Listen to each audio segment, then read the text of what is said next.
देखो आज हम बात करते हैं, सबसे ज़्यादा कन्फ्यूजन होती है टेंसेज के अंदर 3 टेंसों में। परफेक्ट टेंस जो है हमेशा गड़बड़ करता है। इसके अंदर प्रेजेंट परफेक्ट की बात करें हम और पास्ट परफेक्ट की अगर हम बात करते हैं तो दोनों टेंसों के अंदर बहुत कन्फ्यूजन होता है। आज हम उस कन्फ्यूजन को ऐसे देखेंगे कि बिल्कुल कन्फ्यूजन रहेगा ही नहीं। देखिए हम बात करते हैं परफेक्ट टेंस के बारे में। सबसे पहले लेते हैं हम प्रेजेंट परफेक्ट, उसके बाद हम बात करेंगे यहीं पे पास्ट परफेक्ट।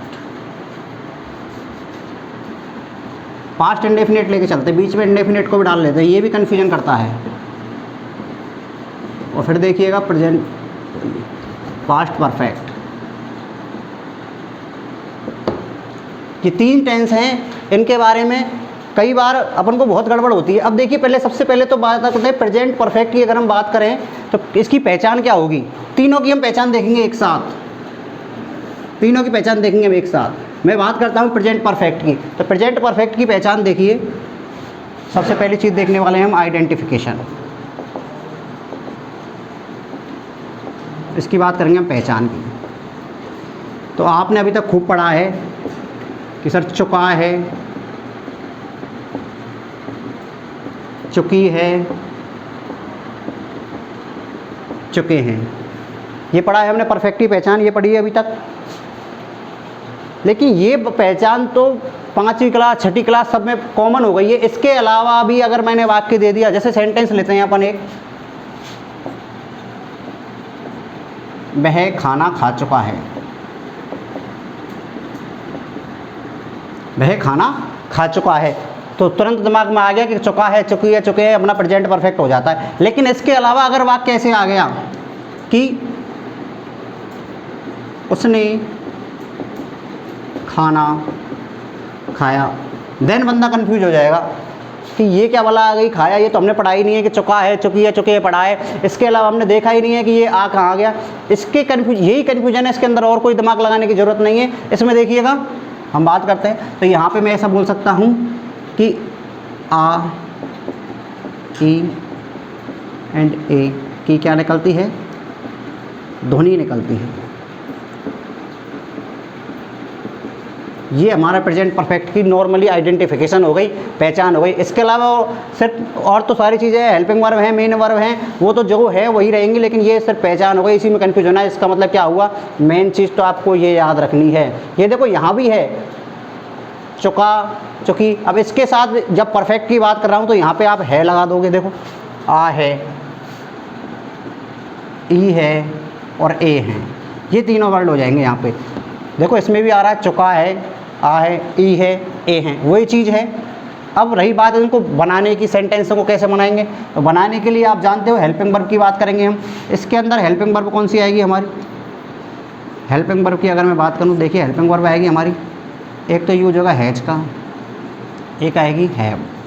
हैज की अगर मैं बात करूँ, हैज किसके साथ यूज होगा, हैज का होगा सिंगुलर सब्जेक्ट के साथ। किसके साथ यूज होगा हैज का, सिंगुलर सब्जेक्ट के साथ। सिंगुलर सब्जेक्ट में बात करें हम, सिंगुलर सब्जेक्ट कौन कौन से होंगे, सिंगुलर सब्जेक्ट बताओ कौन कौन से सिंगुलर सब्जेक्ट होंगे। ही, शी, इट, नेम, कोई भी एक वचन करता जो हुआ, ही, शी, इट, नेम, ये सारे क्या हो जाएंगे हमारे सिंगुलर सब्जेक्ट हो जाएंगे कि नहीं। अब मैं बात करूं हैव की। अब जब ये सिंगुलर सब्जेक्ट के साथ आ गए तो हैव किसके साथ आ जाएगा हमारा, प्लूरल सब्जेक्ट के साथ। Very good. अब इसके बाद मैं बात करूं अब प्लूरल सब्जेक्ट कौन कौन से होंगे हमारे, आई, वी, यू, दे। और इसके अलावा अगर बात करें हम तो और भी जो एक से अधिक है जो बहुवचन चीज़ें हैं वो सारे किस में आ जाएंगे, हमारे प्लूरल सब्जेक्ट के अंदर आ जाएंगे। तो ये हो गए हमारे। और मेन वर्ब की अगर मैं बात करूँ, मेन वर्ब की कौन सी फॉर्म आएगी परफेक्ट के अंदर, कौन सी फॉर्म आएगी, परफेक्ट कोई सा भी हो उसके अंदर हमेशा क्रिया की कौन सी फॉर्म आएगी, थर्ड फॉर्म का यूज करना है अपने को। ठीक है, ये हमारा हो गया सिर्फ प्रेजेंट परफेक्ट, यही सीखना है। बाकी वाक्य तो सारे बन जाएंगे, सूत्र हमको याद हैं, सूत्र भी देखेंगे हम अभी थोड़ी देर बाद। पहले हम बात करते हैं पास्ट इंडेफिनिट की। अब डिफरेंस क्या है इनके बीच में, डिफरेंस पढ़ना है अपन को। यहाँ पे क्या पढ़ा है हमने अभी, चुका है, चुकी है, चुके हैं। इसके बाद हम बात करते हैं पास्ट इंडेफिनिट की। तो पास्ट इंडेफिनिट की बात करूँ, इसमें पहचान की अगर मैं बात करूँ, अब कोई मुझे ये बता सकता है कि प्रेजेंट इंडेफिनिट के अंदर पहचान क्या पढ़ी थी अपने, प्रेजेंट इंडेफिनिट की पहचान पढ़ी थी हमने, ता है, ती है, ते है, पढ़ी थी। तो यहाँ क्या हो जाएगा, ती थी और ते थे, होगा कि नहीं? ये हमारी पहचान हो गई। अब ये वही वाली बात हुई कि इसके अलावा भी कुछ मिल सकता है, जैसे मैंने बोल दिया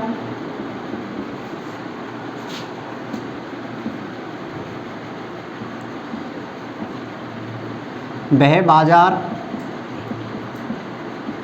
जाता था। अब इसके अलावा किसी ने ये बोल दिया वह बाजार गया, तो इसमें और उसमें वही फ़र्क हुआ, वह बाजार गया और वह बाजार जाता था।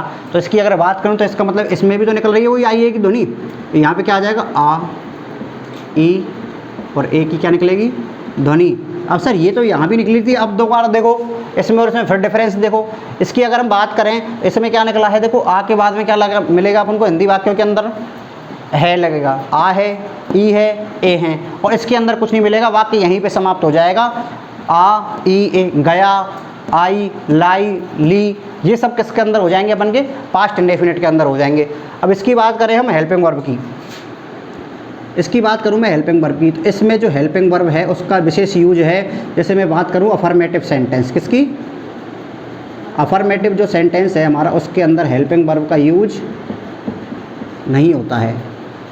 अफर्मेटिव सेंटेंस के अंदर हमारा हेल्पिंग वर्ब का यूज नहीं होता है। बोलते हैं सर कि अब पास्ट इंडेफिनिट के अंदर अगर आपसे कोई पूछे कि हेल्पिंग वर्ब कौन सी आएगी, तो आपको बताना है कि डिड आ जाएगी, लेकिन उसको ये भी बताना है साथ में कि अफर्मेटिव सेंटेंस के अंदर हेल्पिंग वर्ब का यूज नहीं होता है। जिस प्रकार प्रेजेंट इंडेफिनिट के अंदर भी सब्जेक्ट के बाद में हेल्पिंग वर्ब का यूज नहीं होता है, वैसे हेल्पिंग वर्ब उसके साथ में जुड़ जाती हैं, इसी प्रकार से ये क्या आ जाएंगी, हमारी अफर्मेटिव सेंटेंस के साथ नहीं होगी। अब जो बचे कुछ 3 सेंटेंस हैं, शेष सेंटेंस नेगेटिव हुआ, इंट्रोगेटिव हुआ और इंट्रोगेटिव, इन सब के अंदर हमारी हेल्पिंग वर्ब किसका यूज होता है, किसका यूज होता है, डिड। और डिड किसके साथ आती है, सभी के साथ आती है कि नहीं, इसका कोई ये नहीं है विशेष नियम कि एक वचनकर्ता के साथ आएगी या बहुवचनकर्ता के साथ आएगी। डिड जो है हमारी किसके साथ आएगी, डिड सभी सब्जेक्ट के साथ आएगी, यहाँ इन सब के साथ भी आएगी, ही से इट नेम के साथ, और आई बी यू दे के साथ भी डिड आएगी हमारी। ये चीज़ हो गई 2 चीज़। अब मेन वर्ब की अगर हम बात करें तो देखिएगा, जैसे मेन वर्ब की अगर मैं बोलूँ तो मेन वर्ब जैसे मैंने बोला है ना अफर्मेटिव सेंटेंस में, अफर्मेटिव सेंटेंस में मेन वर्ब की कौन सी फॉर्म काम आएगी हमारी, सेकंड फॉर्म काम आएगी। कौन सी फॉर्म आएगी, सेकंड। लेकिन वो किस में काम आएगी, सिर्फ अफर्मेटिव वाक्यों में, सकारात्मक वाक्यों में ही काम आएगी। उसके अलावा अगर बात करूँगा वो नेगेटिव इंट्रोगेटिव और इंट्रोगेटिव नेगेटिव की, तो उसमें आएगी मेन वर्ब की कौन सी फॉर्म, फर्स्ट फॉर्म। ये चीज़ है, इसमें भी वाक्य यही हो जाता है, हम डायरेक्ट सभी में सेकंड फॉर्म लगा देते हैं, या फिर डिड के साथ सेकंड फॉर्म लगा देते हैं, या फिर क्या होता है अफर्मेटिव सेंटेंस में भी फर्स्ट फॉर्म लगा देते हैं। तो यहाँ पे ये इसी टेंस के अंदर है, पास्ट इंडेफिनिट के अंदर सिर्फ एक वाक्य ऐसा है अफर्मेटिव जिसके अंदर सेकंड फॉर्म आएगी, नहीं तो टेंस के अंदर किसी भी वाक्य में कोई सेकंड फॉर्म नहीं आती, किसी भी टेंस के अंदर। ये हमारी हो गई नॉर्मल सी इसकी ये पहचान हुई, ये इसके फॉर्मूला, ये इसकी helping verb and identification clear हो गया। तो इसमें अब तीसरा आता है पास्ट परफेक्ट। इसको देखिए, पास्ट परफेक्ट की अगर मैं बात करूं, इसकी भी हमको पहचान देखनी है। अब पास्ट परफेक्ट को कंपेयर करके पढ़ते हैं हम किससे, प्रेजेंट परफेक्ट से। तो देखो यहाँ पे क्या है, चुका है, प्रेजेंट परफेक्ट में क्या है, चुका है, चुकी है, चुके हैं। और पास्ट की बात चल रही है तो क्या हो जाएगा, चुका था, क्या हो जाएगा, चुकी थी, और क्या हो जाएगा, हुआ कि नहीं, सेम हो गया। अब देखो यहाँ पे किसका साउंड निकला था, आ है, ई है, ए है, यहाँ क्या लिख देंगे हम उसको,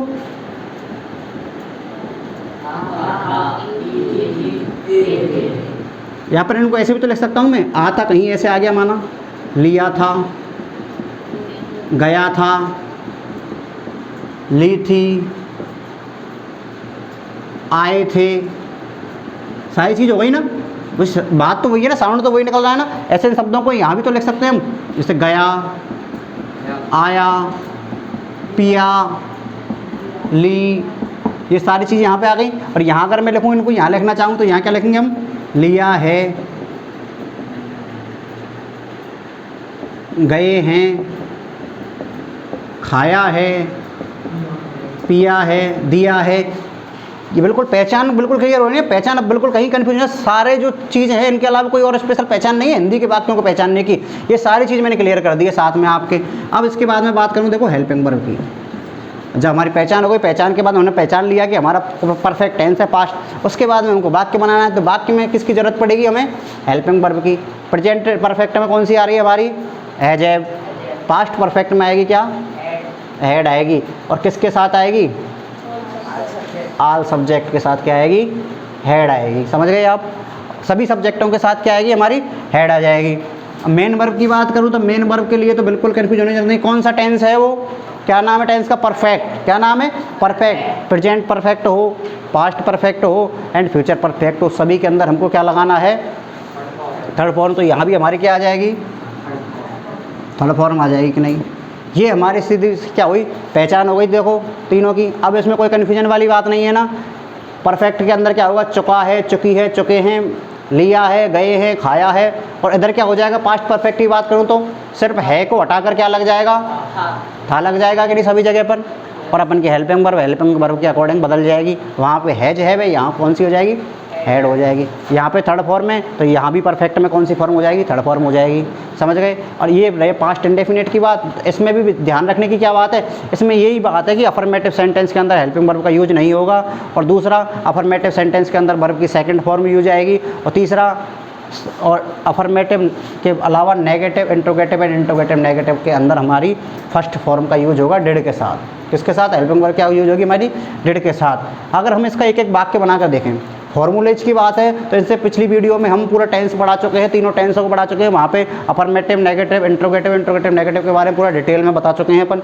तो वहाँ आप डिस्क्रिप्शन की वीडियो के लिंक में आप देख सकते हो उन सारे को। तो फॉर्मूले हम यहाँ बताएंगे। जैसे हम वाक्य लेते हैं तीनों का, एक ही वाक्य लेते हैं, एक ही सेंटेंस को तीनों में बनाते हैं हम। जैसे मैं लेता हूँ एक वाक्य, देखो चुका है, ता था, ती थी, इनको तो आप बना लोगे। हम लेते हैं इन वाले, लिया वाले शब्द को लेते हैं हम। वह बाजार गया, ये नॉर्मल वाक्य, इसको ले लो। वह बाजार गया है, बिल्कुल ये नॉर्मल वाक्य, क्योंकि सबसे ज़्यादा हम जाना आना ही पढ़ते हैं, जाना आना की वर्ब इसी पढ़ते हैं। तो वह तो ही हो गया।